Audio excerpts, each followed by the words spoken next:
Bienvenue sur le plateau de Parole d'élu. Nous recevons aujourd'hui la maire de Basse-sur-le-Rue depuis 2014, Nadine Perrin. Bonjour. Bonjour.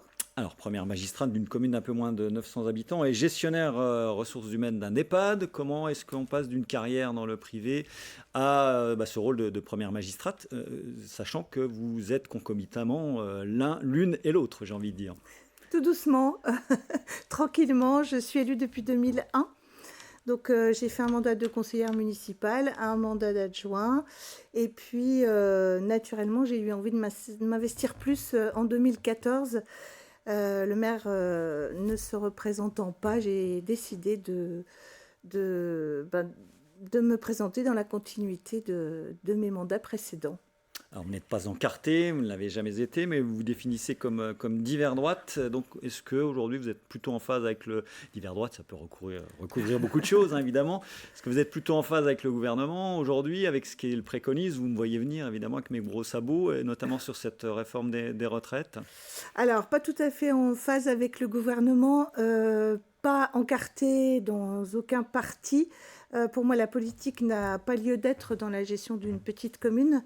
D'un point de vue personnel, j'ai une sensibilité plutôt de droite sociale. J'aimerais que le système social actuel soit défendu et préservé. L'utilisation qu'il en est faite me pose quelques problèmes. Quant à la réforme des retraites, je regrette vraiment qu'il n'y ait pas eu en même temps ou en amont une réflexion sur l'emploi des seniors. Il y a des gens en fin de carrière qui ont quand même beaucoup de difficultés, soit qui ne trouvent plus de travail, soit qui ont des problèmes de santé importants. Et la France est très très en retard. On a vu tous ces chiffres inquiétants. C'est vrai que l'employabilité des seniors aujourd'hui est une vraie question, avec deux remèdes possibles, hein. Ou on sanctionne les entreprises qui ne font pas cet effort-là, ou au contraire on les incite financièrement. Vous êtes plutôt partante pour quoi, vous? Pour l'incitation financière et pour plus de formation, plus de possibilités de reconversion. Enfin, il faut voir très large pour étudier toutes les possibilités de ces emplois de personnes au-delà de 55 ans, on va dire. Alors, vous n'êtes pas Madame Irma, mais demain, c'est le deuxième round de manifestations. 1 million à 2 millions selon la police ou les syndicats la semaine dernière. À Épinal, entre 5 et 7 000 personnes. Vous attendez à quoi, vous, franchement? Vous sentez que potentiellement ce mouvement de protestation prend de l'ampleur ou au contraire va vite s'essouffler? Pour l'instant, je pense qu'il va prendre de l'ampleur. Demain va être pire que le 19 janvier, à Ah ouais, mon vous en êtes avis. persuadé? Je pense, oui. Je pense que la population refuse en bloc cette réforme. Alors peut-être mal amenée, peut-être pas assez complète, je ne sais pas. Pour moi, l'âge de départ en retraite est une erreur. On devrait pouvoir partir en retraite dès lors qu'on a ces années de cotisation, quel que soit l'âge qu'on a. Et c'est devenu un totem, hein. C'est Elisabeth Borne qui c'est ça. l'a C'est dit. voilà, ils sont butés là-dessus. Et c'est là que ça bloque, on voit bien, hein, donc c'est dommage, je trouve. À suivre, un mot comme nous le faisons toujours sur vos indemnités. Elles s'élèvent très précisément, voire en tableau, à 1 400 € net en tant que maire. Alors, toujours pareil, combien d'heures vous passez en moyenne? J'imagine beaucoup. Et puis, quelle est la part du plaisir et des désagréments? On pose aussi souvent cette question aux maires. C'est un mandat très exigeant. Vous êtes au contact direct. Voilà, c'est un mandat exigeant. C'est non-stop, hein. C'est en moyenne 25 à 30 heures de travail par semaine. Qui s'ajoute évidemment Qui s'ajoute à mon travail, mais ça c'est un choix. C'est non-stop, on reçoit... dans les communes de petite taille, 900 habitants, on est une petite commune. Un gros village. Tout arrive sur le bureau du maire. Tout arrive sur le bureau du maire et des élus. Donc on est investi dans tout, on est courant de tout, on ne délègue pas grand-chose. Il n'y a pas 3 ou 4 services qui prennent en charge les dossiers. Tout passe par les élus. Et c'est vrai que c'est une grosse charge. Plus la commune est petite, plus la charge des élus est grande, à mon avis. Donc, grosse charge mentale, hein, c'est à ça que vous faites référence, et évidemment. Alors, vous bénéficiez en tant que gros village du bouclier tarifaire concernant l'énergie, qui est le gros dossier des maires des 36 000 communes françaises. Aucune incidence pour l'instant chez vous, c'est ce que vous nous disiez? Alors, pas d'incidence pour l'instant. J'espère que ça va durer. On a commencé à amorcer quelques économies. Bon, ça fait 2 ans que l'éclairage public est éteint de 22h à 6h. Sans problème, ça n'a pas posé de difficulté? Sans problème, non, aucun problème. On a changé, par exemple, tous les thermostats des bâtiments communaux pour pour améliorer le chauffage et les économies de chauffage. Après, c'est clair qu'on va être en retard pour l'isolation des bâtiments, on va être en retard par manque de moyens financiers en fait. Donc, vous avez quand même planifié tout cela, mais vous attendez de voir quelles sont les aides qui sont à votre disposition. Voilà, on attend, moi j'attends un plan d'aide important parce qu'on ne pourra pas avoir les moyens de continuer à faire ce qu'on fait et en plus d'intégrer ces mesures qui sont importantes. Hein. C'est obligé, on est en pleine transition écologique, il va falloir y passer. Par contre, on n'a pas aujourd'hui les moyens financiers pour le faire tout de suite et complètement. Quid de l'immobilier également chez vous? Le prix s'envole dans les secteurs clés du massif. Est-ce que vous avez également est-ce que vous ressentez cette tendance-là? Oui, on le ressent clairement depuis... On achète beaucoup chez vous en ce moment? Oui, on achète beaucoup. Qui? Alors, souvent des étrangers limitrophes, hein, belges, luxembourgeois, allemands, suisses, voilà. Ce qui est embêtant, c'est qu'il y a des résidences principales qui sont achetées pour devenir des résidences secondaires, ça c'est un problème. Et on a vu des prix d'habitation en 2022 qui sont énormes. Ce qui fait fuir la population locale. Qui fait fuir la population locale et ça va devenir un vrai problème. Alors comment fait-on? Vous avez très peu de pouvoir en la matière. Alors le maire n'a pas du tout la main là-dessus. Même pour délivrer un permis, on ne peut pas obliger les gens à dire s'ils sont en résidence principale ou secondaire. On ne peut pas refuser un permis sous ce prétexte-là.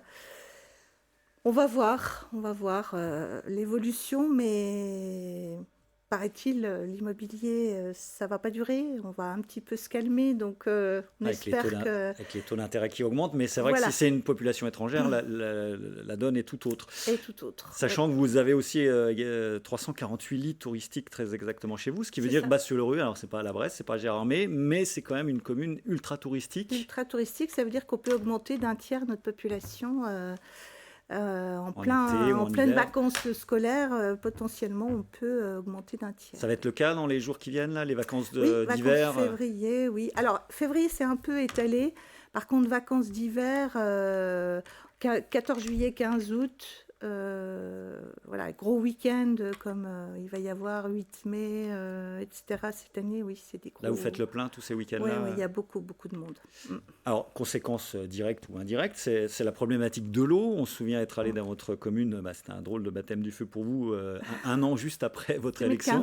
C'est ça, on va voir quelques images. Il y avait donc des soucis, vous avez fait pas mal de travaux. On se souvient évidemment de l'été caniculaire dernier. Comment ça s'est passé chez vous aujourd'hui? Vous avez réussi à gérer? Alors, ça c'est fini ces images-là où on distribuait des packs d'eau? C'est fini. On n'en a pas distribué l'année dernière. Nos réservoirs ont été pleins tout le long de l'été. On a fait d'énormes travaux en 2021 qui nous ont permis d'installer une télégestion efficace. Ça veut dire que si on surveille tout le temps, on intervient tout le temps dès qu'il y a une anomalie et on peut... Quel genre d'anomalie? Alors, ça peut être des fuites, une fuite, une consommation anormale, quelque chose qui dysfonctionne, tout de suite on est au courant et on intervient. On a aussi un prélèvement de la ressource qui est mieux maîtrisé, c'est-à-dire qu'on préserve aussi les sources au départ et on amène dans les réservoirs que ce qui est nécessaire. Donc cet été, c'était stressant quand même, il a fallu... Ah oui, plusieurs fois par jour. Regarder jour par jour, heure par heure, oui. Mais vous avez passé le cap. On a passé le cap et on n'a jamais été en difficulté. Autre chose importante, c'est que le samedi, par exemple, la consommation d'eau augmente chez vous comme partout, puisque ce sont les locations. On sait qu'il y a beaucoup de spas, de jacuzzi, qu'il était interdit de les remplir cet été, mais là encore, le maire ne peut pas être derrière chaque porte. Hein. Voilà, c'est difficile. On s'est rendu compte que collectivement, la population est bien au clair avec ce réchauffement climatique, bien conscient des efforts à faire. À titre individuel, c'est un petit peu plus compliqué de mettre en pratique. Surtout avec des gens qui sont en vacances. Hein. Voilà, surtout avec des gens qui sont en vacances et des loueurs... Qui veulent se faire plaisir et qui se disent voilà. Et des loueurs qui proposent un service et qui veulent absolument rendre. S'il y a un jacuzzi, il faut remplir le jacuzzi. Bon, ça viendra. Il faut de la pédagogie et ça viendra. Et un peu de pouvoir de police aussi. Un petit peu. C'est pas mon fort, ça. J'avoue que j'aime pas trop rentrer dans ce cadre-là, mais il faut de temps en temps taper un petit peu sur la table. Alors, votre village est aussi connu internationalement, hein, désormais, grâce à la famille Claude et plus généralement au club de ski nordique, avec Fabien, Florent et Émilien. C'est quand même une histoire de fou, hein, un petit village de 900 habitants. Vous avez 3 athlètes qui s'illustrent au niveau mondial. Oui. Comment vous viviez tout ça? Est-ce que la commune en tire des bénéfices? Alors, de notoriété, au moins. De notoriété. Alors, la commune en tire des bénéfices de notoriété. C'est surtout très valorisant pour les jeunes de nos écoles, de notre école. Pratiquement tous les enfants de l'école sont au club de ski nordique de Christine Claude, la maman des 3 athlètes. Et c'est vrai que c'est hyper fédérateur pour eux d'avoir ces 3 champions qui se sont entraînés là. Et bon, c'est leurs idoles et c'est hyper motivant pour eux d'avoir ces modèles. Fabien, on va le rappeler, médaille d'argent aux derniers Jeux Olympiques. Il est dans le top 10 aujourd'hui du classement mondial. C'est ça. Et Émilien a encore une petite chance d'entrer au championnat du monde. Donc, on va croiser les doigts. Émilien médaillé lors des festivals olympiques lors des derniers jours. Le tourisme, plus généralement, est un enjeu majeur dans votre secteur. Quelle stratégie, selon vous? Là, on passe à l'échelle du territoire avec cette problématique dont on entend beaucoup parler, ce surtourisme, cette surfréquentation. Quel est votre point de vue? Comment vous vous situez par rapport à ça? Alors, il y a beaucoup d'équipements à adapter. On voit bien qu'il y a beaucoup de monde et il faut qu'on travaille beaucoup à l'adaptation des espaces de stationnement, à l'adaptation des ressources, de l'eau. C'est quoi l'idée? C'est éparpiller, quand il y a trop de monde, éparpiller les gens, mais vous savez bien qu'ils veulent tous aller au même endroit au même moment, hein, c'est ça le problème. C'est ça le problème, mais il faut... Le but, c'est pas d'empêcher les gens de venir. On est très content que le territoire soit attractif. La communauté de communes, entre autres, travaille beaucoup pour ça, le département aussi. En revanche, on n'était pas, à mon avis, tout à fait prêt à accueillir autant de monde aussi vite. Et il faut qu'on s'adapte très très vite à des infrastructures plus aptes à accueillir ce flux de touristes. Ça va se reproduire, évidemment.